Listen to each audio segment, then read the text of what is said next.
네, 증시 인사이트 이어가겠습니다. 오늘 철강금속 분야의 환경 베스트 애널리스트로 선정된 하나증권의 박성봉 팀장 오래간만에 모시고 철강금속 얘기 나눠보겠습니다. 어서 오십시오. 네, 고맙습니다. 자, 철강주 당초 기대했던 중국 리오프닝 효과가 크지 않으면서 상대적으로 조금 좀 약세인 것 같아요. 이 주가 평가해 주시죠.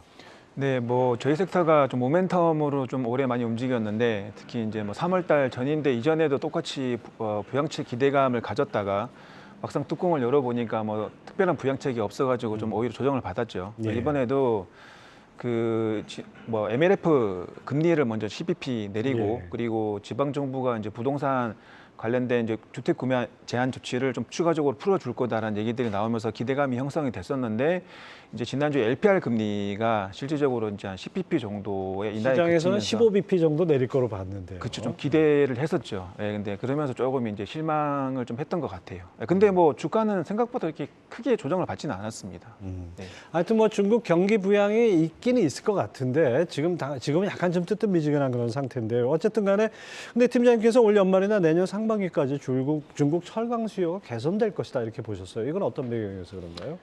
네, 일단 좀 그 역사적으로 보면은 중국이 이제 부동산 관련해서 정책들 변화에 따라서 철강 수요가 많이 좌지우지 됐는데 2014년도, 15년도에도 부동산 규제 완화를 해주면서 16년도에 좀 수요가 좀 많이 개선됐던 그런 시점이 있었습니다. 물론 저희가 지금 규제 완화 강도 자체가 그때만큼 그렇게 강하지는 않지만 시장에서는 뭐 부동산 회복이라든지 철강 수요에 대한 기대감이 좀 거의 없는 상황인데 저는 되게 사이클 신봉론자거든요. 그러니까 이게 안 좋으면 무한정 안 좋지는 않을 거라고 판단하고 있기 때문에 그동안 규제 완화를 최근 한 1년 동안 해준 부분들이 이제 올해 한 가을이나 내년 상반기 정도부터는 좀 효력을 발휘하지 않겠느냐. 그리고 추가 부양책에 대해서도 하반기 때 저희는 LPR 금리를 한 번 더 인하할 가능성을 좀 높게 보고 있고 그리고 시장에서 기대하는 대로 뭐 지방 정부별로 이제 뭐 주택 구매 제한을 풀어주는 도시들이 점점 조금씩은 늘어날 걸로 여전히 예상을 하고 있습니다. 예, 그렇군요. 자, 그러면 중국 철강 수요가 늘어난다는 얘기는 뭐 중국 철강 가격이 올라간다는 얘기고 이것이 또 우리나라 철강 가격에도 아주 큰 영향을 미치지 않습니까? 이런 측면에서 연말쯤 우리 철강업계 뭔가 실적이나 이런 가격이나 이런 측면에서 반등할 요소가 있다 이렇게 보셨는데 이 부분 동의하십니까? 네, 이미 뭐 저는 리포트를 통해서 그 부분들을 올해 가을부터 이제 그 철강사들의 수익성이 좀 개선될 걸로 예상을 했었고 당연히 이제 국내 업체들도 중국 업체들이 수익성이 개선이 되면 중국 가격이 올라간다는 얘기이기 때문에 국내 가격도 따라서 올라갈 가능성이 높기 때문에 국내 업체들이 아시겠지만 작년 하반기에 실적이 되게 안 좋았었어요. 업황도 안 좋았고 뭐 포항에 이제 태풍도 워낙 피해가 컸기 때문에 그렇죠. 실적이 소위 말하는 엄청 안 좋았는데 올해 하반기 때 특히 이제 4분기로 갈수록 저희는 좀 실적이 다이나믹하게 좀 좋아질 걸로 예상을 하고 있습니다. 네, 올해 증시가 뭐 하반기에 반등을 더 한다 이렇게 치면은 그 중에 철강주 관심을 모을 만한데요. 철강주 탑픽을 꼽아주시죠. 뭐 탑픽은 저는 뭐 변함이 없습니다. 계속 포스코 홀딩스를 탑픽으로 말씀을 드리고요. 뭐 이 회사 다들 아시겠지만 이제 철강에서 국내에서 제일 큰 업체이긴 하지만 이제 또 2차 전지 관련해서도 사업을 이제 본격적으로 올해 4분기부터 그 폐배터리 관련된 매출들이 조금씩 발생을 하기 시작을 하고요. 내년부터는 이제 뭐 그 호주 쪽 리튬 광산을 통한 매출이 조금씩 나올 거고 내후년에는 이제 아르헨티나 요모 관련된 매출들이 발생을 할 거기 때문에 어떻게 보면은 순수 철강 회사라고 보기엔 되게 어려운 회사라고 저희는 판단하고 있고요. 당연히 성장주로서 인식을 해줘야 된다라는 관점이기 때문에 포스코 홀딩스를 제일 좋게 말씀드리고 그리고 말씀드렸다시피 중국 가격이 저희 예상대로 올해 가을 이후에 상승하게 되면 그 부분도 충분히 주가 상승 모멘텀으로 작용을 할 걸로 예상을 하고 있습니다. 그렇죠. 포스코는 뭐 이제 철강주로만 분류하기도 좀 애매한 것 같아요. 뭐 여러 가지 하고 있는데 이 분류 기준을 좀 바꿔야 되지 않나 생각이 들 정도입니다. 자, 이 포스코 홀딩스가 하반기로 갈수록 상승세로 전환할 것이다 이렇게 보셨는데요. 이 배경을 좀 더 설명해 주시죠. 네, 일단은 그 말씀드린 대로 실적 측면에서 작년 하반기 워낙 어닝 쇼크가 심하게 났었고요. 실적이 엄청나게 많이 안 좋아졌었는데 그러니까 적자를 대규모로 기록을 했었죠. 그러니까 1분기 때부터 이제 흑자 전환을 했었고 2분기 때, 3분기 때 그리고 4분기로 갈수록 이제 그 QOQ로 계속해서 실적이 개선되는 그런 그림이 나올 걸로 예상을 하고 있고 그리고 지금 뭐 밸류에이션 상으로도 PBR 한 0.5배가 여전히 안 됩니다. 물론 PBR 밴드 차트만 놓고 보면은 밴드 상단이라서 살짝 부담을 가질 수도 있겠지만 아까 말씀드렸다시피 이 회사는 아직 이 치선지 관련된 밸류에이션이 주가에 다 반영이 안 돼 있다라고 저희는 예. 판단하고 있기 때문에 뭐 충분히 주가 상승 여력은 여전히 남아 있다라고 판단하고 있습니다.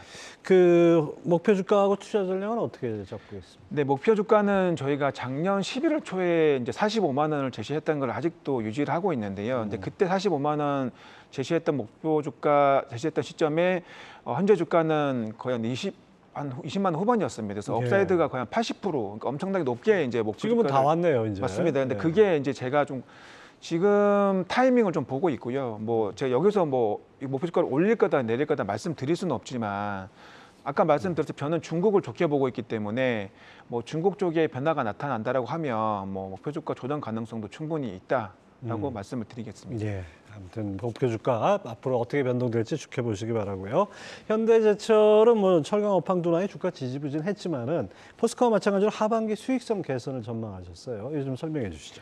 네, 현대제철이 이제 올해 재미가 별로 없었죠. 상대적으로 작년 하반기도 그렇고 올해도 그렇고 이제 철강 업황 자체는 그렇게 좋지가 않았기 때문에 이제 주가가 거의 이제 계속 바닥 지지부진하면서 재미가 없었는데 지금 그렇기 때문에 결과적으로 저희가 순자산 가치 기준으로 이제 PBR이 0.2배 정도밖에 안 예. 됩니다. 그럼 뭐 회사 팔면은 뭐 훨씬 더 괜찮은 거죠. 예. 그래서 너무 과도하게 저평가되어 있는 구간이기 때문에 밸류에이션 매력이 상당히 높은 회사고요. 만약에 저희가 예상한 대로 중국 가격이 올해 가을 이후에 상승을 하게 되면 이제 현대제철은 문제가 그 여러 가지 제품들을 판매를 하고 있지만 이제 봉영강이라는 제품, 그러니까 주로 이제 건설 쪽으로 들어간 예. 제품들이 이제 수익성이 좀 악화가 되고 있는 상황인데 왜냐하면 국내 건설 경기가 아시겠지만 워낙 안 좋으니까 예. 그 봉영강 수요도 되게 안 좋은 건 맞아요. 근데 생각했던 것보다는 수익성을 그래도 잘 방어를 어느 정도 하고 있고 그리고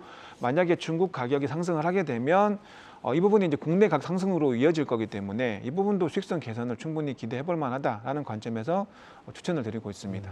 현대제철 목표 주가하고 투자 전략은 어떻게 짜고 있습니까? 일단은 목표 주가는 저희가 45,000원을 제시를 해드리고 있고요. 지금 현재 주가 기준으로 PBR 아까 말씀드렸지만 0.2배밖에 안 되기 때문에 글로벌 철강업체 평균 PBR이 0.4배 정도 되거든요. 그러니까 글로벌 철강업체, 그러니까 철강 업체들 기본적으로 밸류에이션이 낮지만 현대제철은 그 중에서도 또 글로벌하게도 상당히 많이 저평가된 그러네요. 종목입니다. 그래서 네. 여기서 만약에 0.3배만 간다 하더라도 업사이드가 어느 정도 나오는지는 한번 계산해 보시면 좋을 것 같습니다.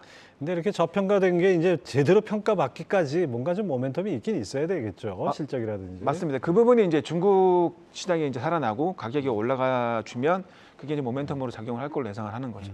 뭐 전제조건 잘 살펴봐야겠습니다. 자, 비처금속 쪽도 한번 볼까요? 고려아연 1분기 실적은 시장 추정치를 밑돌았는데 이거 어떤 이유가 있습니까? 일단은 그 기본적으로 연공장 개보수를 하면서 판매량이 생각보다 좀 많이 안 좋았고요. 판매량이 안 좋았고 그리고 자회사들 실적도 전반적으로 다 안 좋았습니다. 그러면서 1분기는 뭐 어닝 쇼크 비슷하게 기록을 했었습니다. 그 2분기는 그래도 수익성이 개선될 것이다 이렇게 보셨는데요. 네, 2분기는 이제 아무래도 그 올해 이제 고려아연의 메인 그 재련 금속이 이제 아연 같은 경우가 이제 벤치마크 재련 수수료가 타결이 됐는데 작년 대비 많이 인상이 돼서 타결이 됐습니다. 그게 이제 2분기부터 1분기 끝까지 일부 소급 적용해서 반영이 될 거기 때문에 그게 이제 2분기 실적에 좀 긍정적으로 작용을 할 거고요. 그리고 저희가 원래 금속 가격도 이제 2분기 좀 QOQ로 상승할 걸로 예상을 했었는데 생각보다 아연이나 이런 금속 가격은 별로 안 좋았거든요. 그렇죠. 그래서 제가 예상했던 것보다는 실적이 좀 덜 나올 가능성이 좀 높아졌다라고 판단하고 있습니다. 고려아연 목표 주가 투자 전략은 어떻게 잡고 있습니까? 네, 고려아연 목표 주가는 저희가 78만 원을 제시를 해드리고 있고요. 일단 투자 전략은 이제 아무래도 그 아까 말씀드렸던 자회사 중에 이제 핵심이 호주에 있는 또 다른 재련소인 SMC라는 업체가 있는데 이 회사가 작년 하반기부터 이제 적자가 계속 누적이 됐었거든요. 근데 올해 하반기에는 이제 정상 가동되면서 이제 흑자 전환하면서 이 부분이 이제 전체 연결 실적 개선을 좀 견인을 할 걸로 보고 있습니다. 네. 자, 이제 뭐 다음 주면 이제 하반기 접어드는데 뭐 벌써 기분은 하반기입니다. 하반기 철강주라 그러면은 이제 상저하고의 그런 모습을 띠지 않겠느냐 우리가 얘기 나눠보니까 그런 생각이 드는데요. 투자 전략은 어떻게 가져가야 될까요? 일단 뭐 아까 제가 말씀드렸다시피 저는 되게 사이클 신봉론자인데 일단 저희 섹터가 안 좋은 게 작년 내내 계속 연초 대비 연말까지 안 좋았고 올해 상반기 때 물론 이제 그 주가 수익률 측면에서는 포스코 홀딩스는 상당히 좋았죠. 오히려 이제 2차전지 부분들이 이제 부각이 좋았는데 전체 철강 섹터로 놓고 보면은 이제 작년에도 안 좋았고 올해 상반기 때도 별로 재미가 없었습니다. 근데 말씀드렸다시피 이제 사이클 상으로 저희는 턴어라운드 그러니까 물론 그 강도 자체가 엄청나게 호황이 온다라고 말씀드리진 않지만 분명히 올해 가을부터는 수급 개선이 되고 가격이 올라가면 모멘텀 측면에서도 분명히 상당히 긍정적으로 작용을 할 거다라고 저희는 판단하고 있기 때문에 거기다가 이제 감산을 본격적으로 들어가기 시작을 했습니다. 그러니까 반도체 섹터가 이제 삼성전자가 감산 발표하면서 이제 주가가 이제 바닥 찍고 올라가기 시작을 했잖아요. 그러니까 저희도 중국 업체들이 5월부터 본격적으로 감산에 들어갔기 때문에 이 부분도 되게 긍정적으로 작용을 할 거다라고 말씀을 드리겠습니다. 네, 전반적으로 이제 하반기로 갈수록 연말로 갈수록 철강주들 뭔가 좀 빛이 들어오는 그런 상황이 될 것 같습니다. 지금까지 베스트 애널리스트 하나증권의 박성봉 팀장 함께했습니다. 감사합니다. 감사합니다.